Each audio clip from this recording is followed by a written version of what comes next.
Ini sedang menceritakan apa? Kewajiban amar ma'ruf dan nahi mungkar tidak hanya dikhususkan kepada orang yang sudah melakukan yang ma'ruf itu dan meninggalkan yang mungkar itu. Meskipun dianya melakukan kemungkaran, tetap wajib nahi mungkar. Meskipun dianya itu belum melakukan yang ma'ruf, dia tetap wajib amar ma'ruf. Begitu. Jelas nggak? Ya.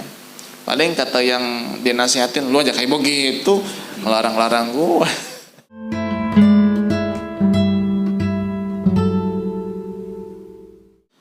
Assalamualaikum warahmatullahi wabarakatuh.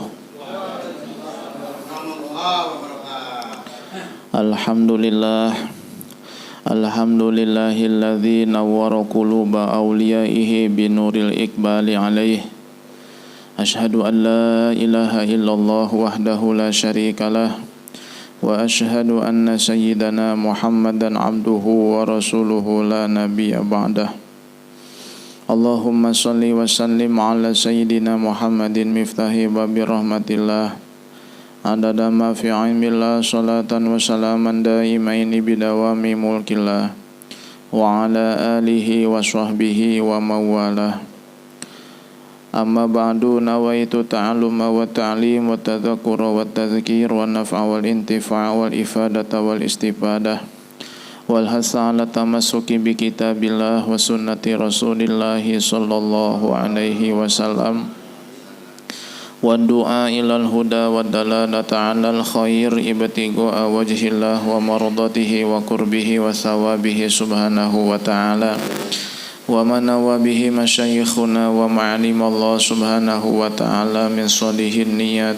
Asadullah subhanahu wa ta'ala an yaj'alana wa iyyakum minal ulama'il amilin al-faizina bi'ilmil yakin wa 'ainil yakin wa haqqil yakin ma'al lutfi wal afiyah. Allahumma inna nas'aluka ilman nafi'an wa rizqan wasi'an halalan katsiran thayyiban mubarakan wa amalan mutaqabbala wa waladan shalihan wa umran tawilan wa badanan sahihan wa jaran shalihan wa qalban saliman wa shifaan min kulli da'in wa saqamin bi rahmatika ya arhamar rahimin.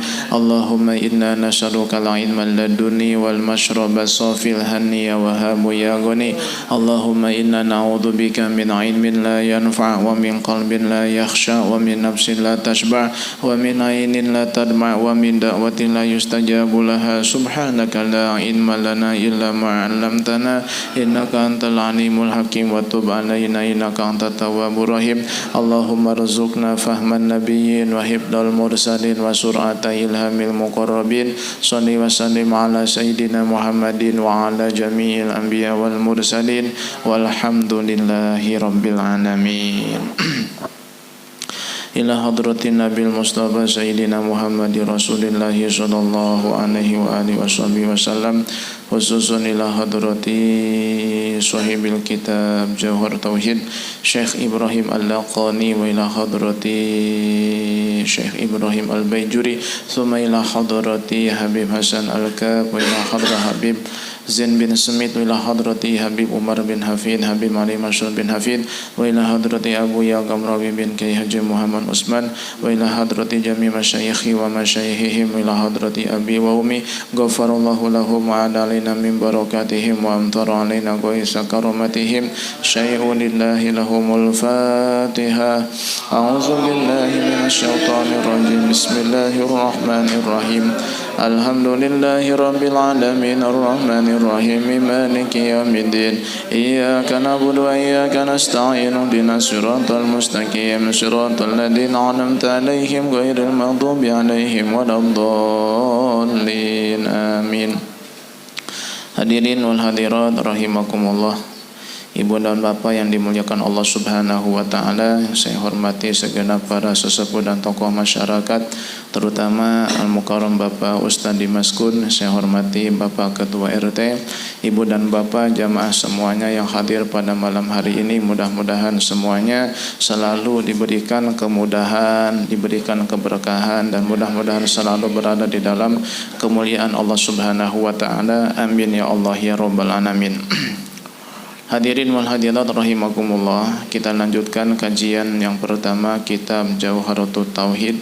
Dalam kajian kitab ini kita telah sampai ya pada bab tentang menceritakan masalah patuh dan taat kepada pemerintah. Bismillahirrahmanirrahim. Qala al-musannifu rahimahullahu ta'ala wa nafa'ana bihi wa bi ulumihi fid dharain. فليس ركنا يعتقد في الدين ولا تزيغ عن أمره المبين مستبئل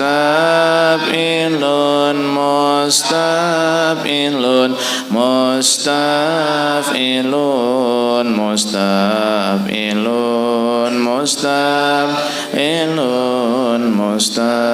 mustafilun. Falaisa ruknan yu'taqad fiddin. Nah, ini sudah kita uraikan ya, bahwa kewajiban mengangkat pemimpin itu bukanlah satu keyakinan di dalam agama kita. Artinya tidak termasuk dalam ranahnya akidah, itu termasuk ranahnya fikih antara wajib dan tidak, begitu ya. Jadi ada orang yang misal tidak meyakini bahwa mengangkat pemerintah itu hukumnya wajib, maka dia tidak kafir ya. Beda halnya ketika ada orang yang tidak meyakini wajibnya sholat, itu kafir. Jadi beda antara wajib mendirikan sholat dengan wajib mengangkat pemerintah, wajib mengangkat pemimpin. Ini wajib ya, tapi sesuatu yang beda. Kalau sholat itu termasuk salah satu daripada keyakinan di dalam agama kita, maka siapapun yang mengingkarinya maka dia kafir atau murtad. Nah, sedangkan mengangkat pemimpin ini memang hukumnya wajib, tapi orang yang tidak meyakininya maka tidak dihukumi murtad. Sebab apa? Tidak termasuk ranah akidah ya. Ini masuknya ranah fikih, begitu. Nah, kalau kita sudah tahu itu, berikut dengan dalilnya. Lalu bagaimana hukum patuh dan taat kepada pemerintah? Hukumnya adalah wajib. Sebagaimana dikatakan di sini, wala tazig an amrihil mubini.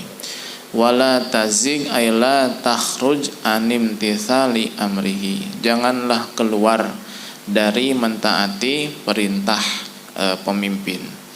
Termasuk janganlah keluar dari tidak melaksanakan larangannya pemimpin kita. Apa yang diperintahkan, apa yang dilarang, kita wajib melaksanakannya, begitu ya. Yang diperintahkan kita kerjakan, yang dilarang kita tinggalkan. Jangan pernah kita menyimpang daripada aturan-aturan pemerintah. Dalilnya jelas, saya kira semuanya hafal ya. Surat An-Nisa ayat 59, Allah berfirman, wa atiullaha wa atiur rasula wa ulil amri minkum. Taatilah Allah dan taatilah Rasul dan ulil amri minkum, orang-orang yang mengatur urusanmu, yaitu pemerintah. Termasuk kategori ulil amri adalah ulama. Ya, jadi jangan dikira ulil amri itu hanyalah pejabat pemerintah, tidak. Termasuk ulama pun adalah ulil amri. Jadi ulil amri itu orang yang mengatur urusan kita. Yang ngatur urusan dunia itulah pejabat pemerintah, yang mengatur urusan akhirat agama adalah ulama. Jadi sebagaimana kita harus patuh dan taat kepada pejabat pemerintah, kepada pemimpin kita, kita pun harus patuh dan taat kepada ulama ya, karena ulama termasuk ulil amri. Nabi SAW bersabda, man ata'a amiri faqad ata'ani wa man asa amiri faqad asani. Barang siapa yang taat kepada amirku, maka dia taat kepadaku. Dan siapa yang durhaka kepada amirku, maka ia telah durhaka kepadaku. Nah, maksud daripada amir di sini adalah orang-orang yang melakukan dan melanjutkan tongkat estafet kepemimpinan umat Islam. Jadi siapapun orangnya yang berkuasa atas umat Islam, lalu kita taat kepadanya, itu sama dengan taat kepada Nabi Shallallahu Alaihi Wasallam. Kalau kita mengingkarinya, durhaka kepadanya, sama kita dengan durhaka kepada Nabi Shallallahu Alaihi Wasallam. Akan tetapi kewajiban taat kepada pemimpin itu tidak termasuk dalam hal yang haram dan makruh, ya. Jadi la yuta'u fil harami wal makruh. Tidak boleh kita taat kepada pemimpin di dalam hal yang haram. Misal pemimpin mewajibkan wanita-wanita muslimah untuk tidak memakai kerudung misalnya, itu tidak wajib mematuhinya, tidak wajib mentaatinya. Kenapa? Membuka kerudung di hadapan umum, depan laki-laki yang bukan mahram, hukumnya haram. Maka meskipun itu aturan, meskipun itu adalah undang-undang, meskipun itu adalah kebijakan, selama itu haram, kita tidak boleh mentaatinya. Jangankan yang haram, yang makruh juga sama. Misalnya pemerintah mewajibkan warganya untuk merokok. Nah ini kita nggak boleh patuh. Kenapa? Karena rokok itu hukumnya makruh, ya. Atau pemerintah mewajibkan warganya setiap hari Senin makan jengkol misalnya. Nah, misalnya begitu ya. Atau makan pete. Wajib kepada rakyatku setiap hari Senin makan pete. Misalnya, itu nggak boleh kita patuh dan taat, ya. Kenapa? Karena makan pete itu makruh, makan jengkol juga makruh. Kenapa makruh? Bau, ya, bau. Ya enak sih, enak tapi bau ya. Jika perintah dari pemimpin itu dalam hal yang mubah itu nggak wajib, nggak haram, nggak sunnah, nggak makruh, mubah. Nah ini seandainya ada kemaslahatan bersama untuk umat Islam, maka wajib kita mentaatinya. Ya seperti ya contoh kecil misalnya pakai helm, ya, atau misalnya mematuhi rambu-rambu lalu lintas. Nah itu kan mubah sebetulnya, ya. Cuman itu berkaitan dengan kemaslahatan kita bersama, ya. Maka hukumnya wajib kita mematuhinya, begitu. Atau misalnya pemerintah sudah mematok harga beras, ya, seluruh Indonesia harga beras itu 1 liter beras yang paling jelek 8.000, yang sedang 9.000, yang bagus 11.000. Ini kan berkaitan dengan maslahat bersama, ya. Kalau ada yang main harga di situ, ini akan merugikan sebagian masyarakat. Maka hukumnya wajib mematuhi harga yang telah ditetapkan oleh pemerintah itu, ya. Nah kalau misalnya kebijakan atau perintah dari pemerintah yang sifatnya mubah itu tidak ada kaitan dengan maslahat umat Islam, maka kita tidak wajib mentaatinya, ya. Tidak wajib mentaatinya. Seandainya kebijakan itu, perintah itu tidak ada kemaslahatan umat Islam. Tidak haram, tidak wajib, tidak makruh, tidak mubah. Tidak sunnah, tidak makruh, tidak haram, tidak wajib, ya. Hanya mubah, tapi tidak ada kemaslahatan untuk umat Islam.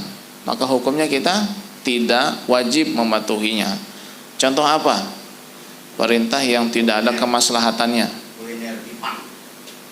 Kayak gimana tuh? Itu kuliner makanan babi panggang. Nah, itu mah haram. Itu mah haram itu mah. Kuliner kodok. Ya, haram sama kodok. Ya.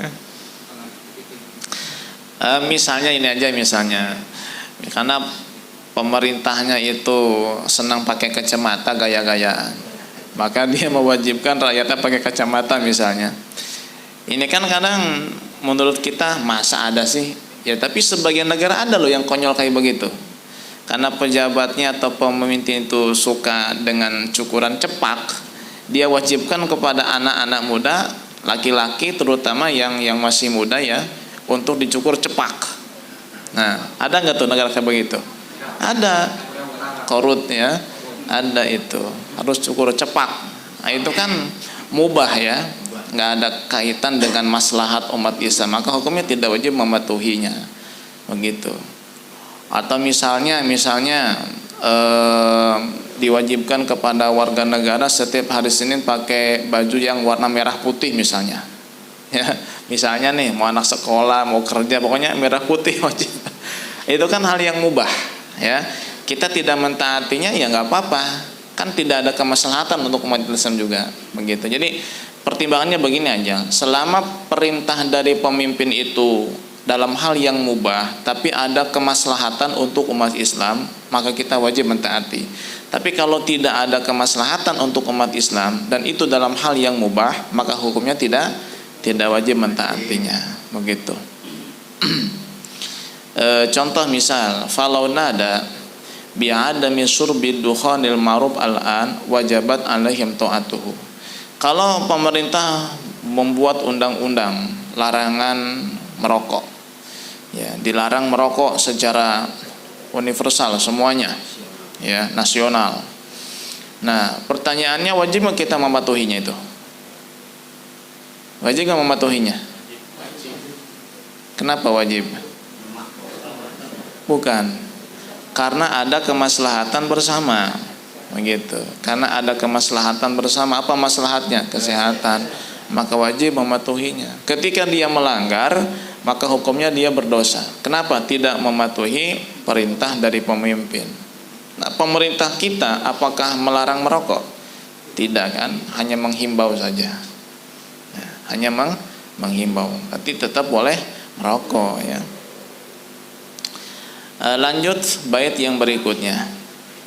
Illa bi kufrin fam bidzan ahdahu fallahu yakfina adahu wahdahu mustab'ilun mustab'ilun mustab'ilun mustab'ilun mustab'ilun mustab'ilun. Illa bikufrin, kecuali jika menyuruh berbuat kekufuran. Seperti dulu di zaman pemerintahan Jepang, ya. Ini diwajibkan rakyat Indonesia untuk menyembah matahari. Cerita dari guru-guru saya yang pernah hidup di zaman Jepang itu, kalau saat pagi matahari terbit dan sore matahari terbenam, itu semuanya harus ikut menyembah matahari. Jadi orang Jepang itu ya kan agamanya agama Shinto, ya, Shinto, menyembah matahari. Dan waktunya pagi ketika terbenam dan terbit. Ini melakukan ruku begitu, ya, kayak orang sholat ruku. Itu diwajibkan. Bagi yang tidak, itu akan mendapat hukuman. Maka hukumnya kita tidak wajib. Bahkan haram kita mematuhinya. Kenapa? Sebab itu adalah perintah melakukan kekufuran, ya. Illa bikufrin, kecuali jika menyuruh melakukan kekufuran, fambi dan ahdah, maka lemparkan sudah perintahnya itu, campakan perintahnya itu, jangan dipatuhi, jangan ditaati, ya. Termasuk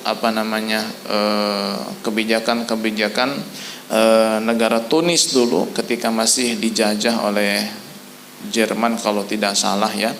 Itu rakyatnya tidak boleh melakukan sholat, ya. Nah, ini kan kebijakan yang mengandung unsur kekufuran. Maka fambi dan ahdah, lemparkan, campakan saja perintahnya itu. Sebab apa? Sebab menyuruh kepada kekufuran, ya. Bahkan jikalau berani, fatrohan bai'atahu jahron, ya, campakan sumpah setia kepada perintah pemerintah semacam itu secara terang-terangan. Ya, terang-terangan mengatakan kami tidak mengakui Anda sebagai pemerintah kami, penguasa kami. Ya, jangankan sekedar tidak mematuhi perintahnya, sekedar mengakui dia sebagai pemimpin, jangan, tidak boleh. Fatrohan bi bai'atihi jahron, setelah terang-terangan, jika lo berani, katakan bahwa saya keluar dari pemerintahan Anda, dari kekuasaan Anda, begitu. Ya, sebagaimana dilakukan oleh sebagian ulama-ulama kita, ya, ketika di masa pemerintahan Belanda, ya, ada yang melakukan pemberontakan segala macam karena ya kebijakan-kebijakan yang bertentangan dengan syariat Islam.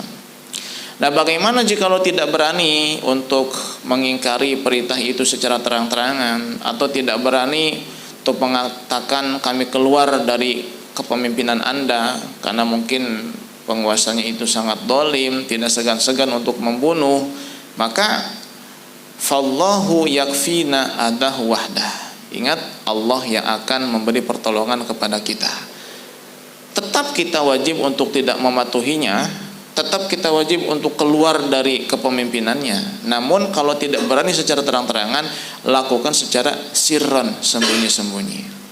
Ya, seperti yang pernah dilakukan dulu oleh Syekh Astawi Caringin, itu sampai mengadakan majelis dzikir sembunyi di hutan-hutan, di gunung-gunung, ya. Kenapa ya? Karena kalau terang-terangan khawatir diganggu, ya dilarang oleh pemerintah Belanda pada zaman itu. Nah, ya termasuk juga banyak yang dari Cirebon lari ke sini ya ketika zaman-zaman Belanda. Ya, mereka secara terang-terangan ya bukan tidak berani, tapi berdampak kepada keluarga, kepada tetangga, ya daripada mencelakakan orang lain, maka banyak dari mereka melarikan diri, ya, meninggalkan tempat tersebut ke tempat yang lebih aman, begitu. Nah, pemerintah kita sekarang alhamdulillah tidak ada kebijakan agar kita melakukan kekufuran, tidak ada. Ya. Tapi ya kadang-kadang kalau kitanya lengah, kadang-kadang suka ada juga yang mengarah ke sana, begitu ya. Atau kebijakan yang mengharuskan berbuat maksiat, misalnya kalau ada di sebuah negara misalnya, entah di mana itu yang ikut paskibra nggak boleh pakai kerudung misalnya. Di negara mana itu? Di sono ya, bukan Indonesia, di negara Konoha, negara Konoha. Itu nggak boleh mematuhinya karena bertentangan dengan syariat Islam. Bigoiri hadza la yubahu sorpuhu. Nah, tanpa alasan kekufuran ini tidak boleh memakzulkan pemimpin. Tahu memakzulkan? Menurunkan.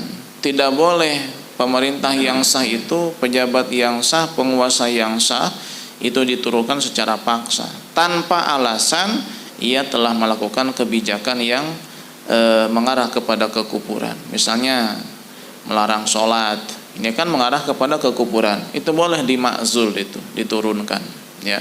Kalau tidak melarang kita melakukan sholat, tidak melarang kita melakukan azan, mengumandangkan azan, zakat dan sebagainya, kita tetap diperbolehkan melaksanakan syariat Islam, mengaji, ya.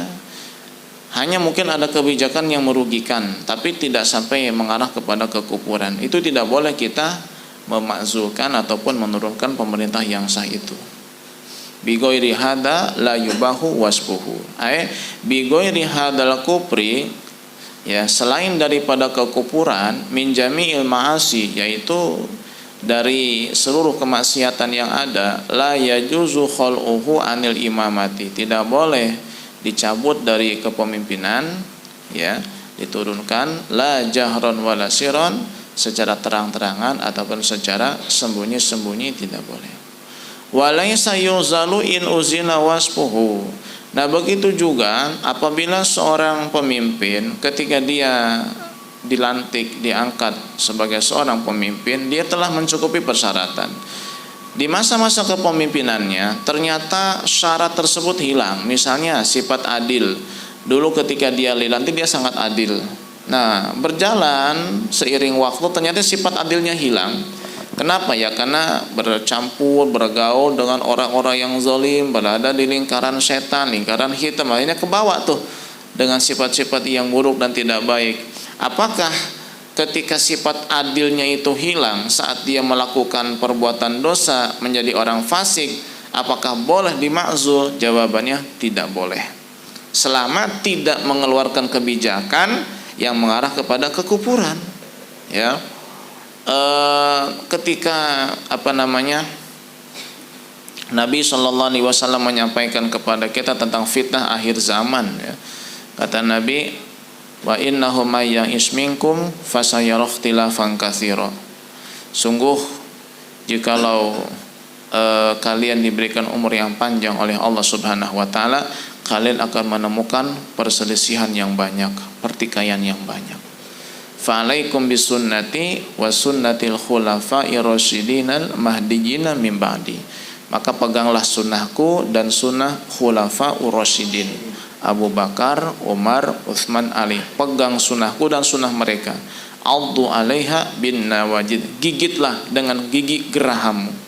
Artinya pegang teguhlah sunnah Nabi dan sunnah khulafaur rasyidin ketika kita menemukan pertikaian, perselisihan yang banyak. Dan itu kita lihat sekarang ini ya, bagaimana umat Islam ini hanya banyaknya doang tapi tidak bersatu, bagaikan buih di lautan ya, banyak tapi tidak punya kekuatan. Begitulah kondisi umat Islam di zaman sekarang ini ya.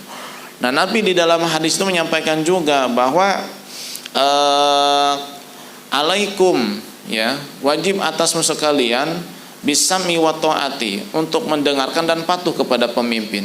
Wa in ta'ammaru alaikum abdun habasyun, meskipun kalian dipimpin oleh seorang budak Afrika, meskipun pemimpin kalian itu seorang budak, bukan orang merdeka, meskipun pemimpin kalian itu di kulit hitam, orang Afrika Habasyah, maka kalian tetap harus taat, mendengarkan dan patuh ya, kecuali melarang sholat, nah baru kita boleh ya memberontak, melawan begitu. Selama tidak melarang sholat, tidak melarang zakat, tidak melarang ngaji, tidak melarang berangkat haji, tidak melarang sedekah, tidak melarang azan, tidak melarang pernikahan secara Islami, tidak melarang kita melakukan ajaran-ajaran kita dengan bebas, dengan leluasa, maka kita tidak boleh untuk memakzulkan pemerintah yang sah, tidak boleh ya, tetap harus patuh dan taat. Begitu. Nah, kita lanjut bait yang berikutnya. Wa'mur bi'urfin wajtanib namimah wa ghibatan wa khaslatan damimah mustabilun ilun mustafilun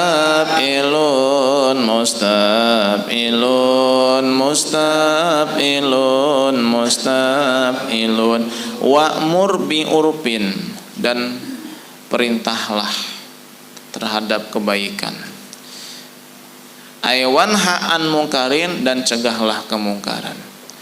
Nah, di dalam bait ini kita diterangkan dan dijelaskan tentang suatu kewajiban, yaitu amar ma'ruf nahi mungkar.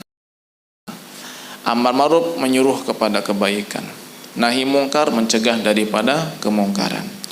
Nah, apa yang dimaksud dengan kebaikan? Nah, kebaikan di situ mencakup dua hal. Yang pertama wajib dan yang kedua adalah sunnah. Sedangkan yang mungkar mencakup dua. Yang pertama haram dan yang keduanya makruh. Jadi kita disuruh untuk menyuruh kepada yang wajib atau kepada yang sunnah, dan kita pun diperintah untuk mencegah dari yang haram dan yang makruh, begitu. Jadi jangan cuma menyuruh kepada hal yang wajib, kita pun diharuskan menyuruh kepada hal yang sunnah. Bukan cuma melarang dari kemaksiatan dan haram, kita pun diperintahkan untuk mencegah dari hal yang makruh. Fayundabul amru bil mandubi wan nahyu anil makruhi wa yajibul amru bil wajibi wan nahyu anil harami. Nah, cuman nanti hukumnya berbeda. Menyuruh kepada hal yang wajib, hukumnya wajib. Menyuruh kepada hal yang sunnah, hukumnya sunnah. Mencegah dari yang haram, hukumnya wajib. Mencegah dari yang makruh, hukumnya sunnah. Misal kita ngenasehatin orang jangan merokok, ini hukumnya sunnah, kita menasehati begitu. Jangan kebanyakan makan pete, makan jengkol karena bau misalnya, itu hukumnya sunnah ya. Misal kita berkata jangan sholat tanpa mengenakan peci, ini hukumnya sunnah. Kenapa? Karena memakai peci kan hukumnya sunnah. Ketika kita nyuruh orang biar sholat pakai peci, maka nyuruhnya hukumnya sunnah begitu. Ketika kita melarang orang sholat tanpa peci, ya, maka larangan itu hukumnya sunnah juga. Kenapa? Karena melarang melakukan yang makruh hukumnya sunnah, menyuruh melakukan yang sunnah hukumnya sunnah juga. Gitu. Jadi kita harus tahu ini yang kita larang ini makruh apa haram. Kalau yang haram berarti haram wajib kita melarangnya. Kalau yang makruh berarti sunnah kita melarangnya. Kemudian kita ingin menyuruh, harus tahu juga ini yang disuruh ini hal yang wajib apa yang sunnah, biar kita bisa mengetahui bahwa perintah ini wajib atau sunnah, karena tergantung daripada objek yang kita suruh. Ketika yang kita suruh adalah yang wajib, maka hukum menyuruhnya wajib. Nyuruh orang sholat hukumnya, nyuruh orang sholat haram, nggak boleh ya, haram. Nyuruh orang sholat hukumnya haram. Jelas nggak? Ngajak boleh. Bukan, nyuruh orang sholat haram. Orang lagi sholat disuruh haram. Lagi sholat disuruh haram nggak boleh. Iya betul. Lagi sholat beli rokok. Nggak boleh. Nyuruh orang sholat namanya itu, nggak boleh, haram ya. Nyuruh orang melakukan sholat wajib, ya, karena sholat itu hukumnya wajib. Nah kita ambil sekarang nih, nyuruh wajib, nyuruh sunnah. Nyuruh yang wajib hukumnya wajib. Menyuruh kepada yang sunnah hukumnya sunnah. Kita ambil yang wajib nih, ya. Mencegah dari yang haram hukumnya wajib. Mencegah dari yang makruh hukumnya sunnah. Kita ambil dua berarti. Melarang dari yang haram, menyuruh kepada yang wajib, hukumnya sama-sama wajib.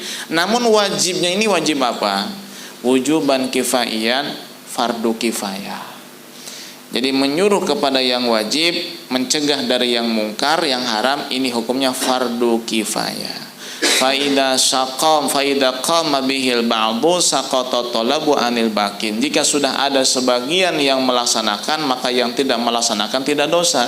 Jadi kalau sudah ada yang menegakkan amar ma'ruf, menyuruh kepada yang wajib, nahi mungkar, mencegah dari yang haram, sudah ada yang melakukan itu, maka yang tidak melakukan tidak dosa. Yang tidak melakukan amar ma'ruf nahi mungkar tidak dosa. Kenapa? Karena sudah ada yang melakukan. Begitu, ya. Nah, misalnya dalam satu kampung nih ya, dalam satu kampung, misalnya dalam memperingati sesuatu lah, bukannya syukuran, riungan, khataman Quran, malah joget, malah goyang, ya, malah nyanyi dangdutan. Ini kan haram apa enggak tuh? Haram ya. Itu kalau semuanya diem, enggak ada yang ngasih nasihat dan melarang, maka semuanya berdosa. Tapi kalau sudah yang nasihatin, ya jangan Pak, kayak gitu nggak boleh, haram. Tapi nggak mau dengar yang dinasihatin, ya sudah, itu urusan dia dengan Allah, ya. Nah ketika sudah ada yang melarang, mencegah, menasihatin, maka hukum orang yang tidak melarangnya tidak dosa, aman sudah. Jadi masalahnya bukan mendengar atau dan tidak, ya. Masalahnya sudah atau belum melaksanakan nahi mungkar ini, ya. Jadi nahi mungkar dan amar ma'ruf ini kata sebagian ulama adalah puncak daripada ibadah, ya. Puncak daripada amal. Karena kalau sholat orang banyak yang bisa, puasa banyak yang bisa, haji, umroh banyak yang bisa tiap bulan. Tapi amar ma'ruf nahi mungkar hanya sedikit yang bisa. Kenapa? Banyak alasannya, gak enak. Nah ini, ayo, gak enak gimana ya? Ujian, subhanallah ya, gak enak. Berat itu. Itu sama. Amar ma'ruf nahi mungkar itu jihad fisabilillah itu.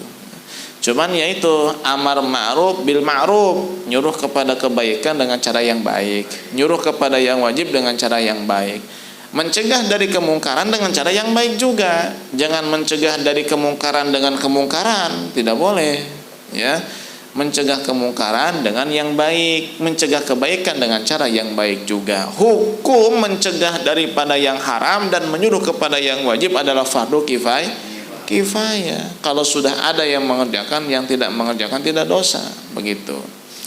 Maka sebetulnya ketika ada salah satu ormas di negara kita yang fokus dalam hal amar ma'ruf nahi mungkar, sebetulnya sangat berterima kasih kita kepada mereka. Kenapa? Karena mereka yang telah mewakilkan kita dalam melaksanakan tugas nahi mungkar dan amar ma'ruf, begitu. Nah ketika sudah dibubarkan, ya paling kembali kepada individu, ya begitu ya.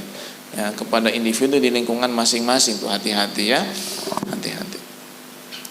Wala yahtassu wujubul amri bil ma'ruf wan nahyi anil munkari biman la yartakibu mislah. Kewajiban menyuruh kepada yang ma'ruf dan kewajiban mencegah dari yang mungkar ini tidak khusus bagi orang yang melaksanakan kewajiban itu dan meninggalkan keharaman itu. Jadi begini, orang yang menyuruh kepada yang ma'ruf enggak mesti dia itu orang yang melaksanakan yang ma'ruf itu. Orang yang mencegah dari kemungkaran enggak mesti orang yang meninggalkan kemungkaran itu. Boleh jadi ia melakukan kemungkaran tapi ia tetap wajib mencegah dari kemungkaran. Boleh jadi ia tidak mengerjakan yang baik tapi dia tetap wajib untuk menyuruh kepada yang baik. Jelas nggak? Jadi untuk amar ma'ruf nahi mungkar tidak hanya dikhususkan sama orang yang udah benar doang. Orang yang belum benar pun tetap punya kewajiban amar ma'ruf nahi mungkar, ya. Bahkan kata Imamul Haramain Abdul Malik Al-Juwaini yang mengatakan yajibu ala muta'atil kasi an yunkiru alal julasi, ya. Seseorang yang sedang mabuk dengan teman-temannya, ia tetap punya kewajiban melarang teman-temannya untuk mabuk. Jelas nggak? Dia nah ini ya, orang yang sedang mabuk dengan teman-temannya, ia tetap punya kewajiban melarang teman-temannya untuk mabuk. Nggak boleh mabuk, haram.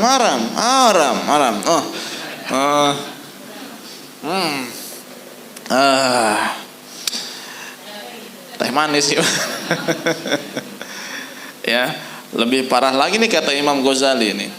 Wa qala al-Ghazali, kata Imam Ghazali, yajibu ala man zana bimra'atin amruha bisatri wajhiha anhu. Wajib kepada laki-laki yang berzina dengan seorang wanita agar wanita itu menutup wajahnya. Karena wajah itu aurat. Ya, wajah wajib ditutup, baunya kemana-mana. Ini sedang menceritakan apa? Kewajiban amar ma'ruf dan nahi mungkar tidak hanya dikhususkan kepada orang yang sudah melakukan yang ma'ruf itu dan meninggalkan yang mungkar itu. Meskipun dianya melakukan kemungkaran, tetap wajib nahi mungkar. Meskipun dianya itu belum melakukan yang ma'ruf, dia tetap wajib amar ma'ruf. Begitu. Jelas nggak? Ya. Paling kata yang dinasihatin, lu aja kayak begitu, ngelarang-larang gua. Berarti orang yang main riba tetap wajib melarang orang lain untuk tidak main riba. Ya. Orang yang tidak sholat tetap punya kewajiban nyuruh orang untuk sholat. Ya. Nah. Begitu paling begitu. Udah gua aja, lu mah jangan sono. Paling begitu ya.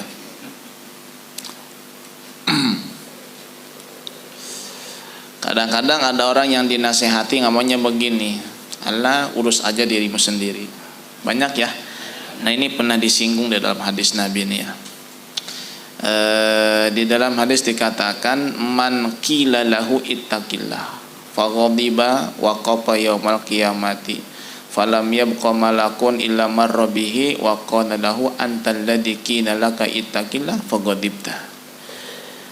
Jika ada seseorang dinasehati, bertakwalah kamu kepada Allah, lalu dia marah, ya, maka kelak di hari kiamat ia akan dihadapkan dengan Allah, dan setiap malaikat yang melewati orang tersebut akan berkata, kamu nih orangnya nih yang kalau dinasihatin suka marah, oh gitu. Nanti ada malaikat lagi lewat, kamu orangnya yang kalau dinasihatin suka marah.